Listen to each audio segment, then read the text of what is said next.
அம்மாச்சி வைத்தியம். இன்று முட்டை அடை செய்வது எப்படி? அதற்கு முன் லைக் பண்ணுங்கள், ஷேர் பண்ணுங்கள், சப்ஸ்கிரைப் பண்ணுங்கள். இதெல்லாம் இந்த நாளத்து பிள்ளைங்களுக்கு என்னன்னு கூட தெரியாது. முட்டை அடைன்னா சும்மா மேலே ஊற்றிட்டு போகிறாங்க அப்படிங்கிற மாதிரி. இது ரொம்ப மருத்துவ குணம் உள்ளது. இப்போ நான் சொல்கிற இட அதனால் இதை சாப்பிட்டு பலன் தருங்க. 4 பேர் ஷேர் பண்ணுங்கள், லைக் பண்ணுங்கள், சப்ஸ்கிரைப் பண்ணுங்கள். வாங்க வீடியோ கொடுக்கலாம். முதல்ல ஒரு காப்பிடி அரிசியை ஒரு பாத்திரத்தை ஊற வச்சுக்கோங்க. பிறகு ஒரு 50 கடலைப்பருப்பு, 50 துவரம்பருப்பு, 50 பாசிப்பருப்பு, 50 உளுந்தம்பருப்பு, இந்த 4ஐயும் சேர்த்து ஒரு பாத்திரத்தை ஊற வைங்க. ஊற வச்சு 2 மணி நேரம் ஆகட்டும். நல்லா ஊறிட்டோம். ஊறின பிறகு அதை எடுத்து நல்லா கழுவி 2ஐயும் மிக்சியில் போட்டு அதில் சோம்பு ஒரு 2 டீஸ்பூன், பிறகு ஜீரகம் ஒரு ஸ்பூனு, பிறகு நம்ம வரமிளகாய் அது ஒரு 3 போட்டுக்கலாம். 3 போட்டுக்கிட்டு தேவைக்கேற்ப உப்பு போட்டு அடிச்சுக்குங்க.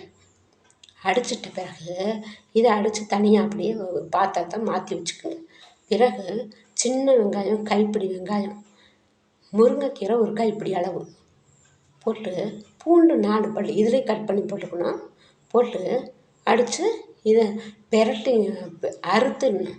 கட் பண்ணிக்கோங்க. எல்லாத்தையும் கட் பண்ணி அதை ஒரு பாத்திரம் வச்சு நல்லா பிசைஞ்சுங்க. ஒன்றா சேர்ந்து அதில் கொஞ்சம் உப்பு போட்டு நல்லா பிசைஞ்சு இந்த மாவோடு சேர்த்துருங்க. சேர்த்து நல்லா கிண்டிடுங்க. கிண்டி ஒரு தோசைக்கல்ல அடுப்பில் வச்சு, பிறகு இந்த அடையை ஊற்றணும். எப்படின்னாக்கா கெட்டியாக இருக்கணும். தண்ணியாக இருந்தால் தோசை, இது அடை, அதனால கொஞ்சம் கெட்டியாக இருக்கணும்.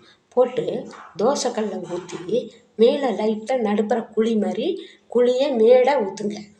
ஊற்றணும் இல்லையா? ஊற்றிட்டு இந்த முட்டையை உடச்சி அந்த நடுப்புற எல்லாம் ஊற்றி விட்ருங்க. ஊற்றிட்டு நம்ம ஆப்பம் மூடி இருக்கு இல்லையா, இட்லி அப்புறம் மூடி கூட இருக்கும், அதை தூக்கி மூடி வச்சுருங்க. மூடி வச்சு சிம்மில் கொஞ்சம் அடுப்பை சிம்மில் வச்சுக்கோங்க. வச்சு மூடி வச்சு எடுத்திங்கன்னா முட்டை அடை ரெடி. சூப்பராக இருக்கும். இது உடம்புக்கு ஹெல்த்தியாகவும் இருக்கும். பிள்ளைங்களும் விரும்பி சாப்பிடும். நீங்களும் சாப்பிடுங்க. அடுத்தவங்களுக்கு கொடுத்தாலும் உங்களை பாராட்டுவாங்க.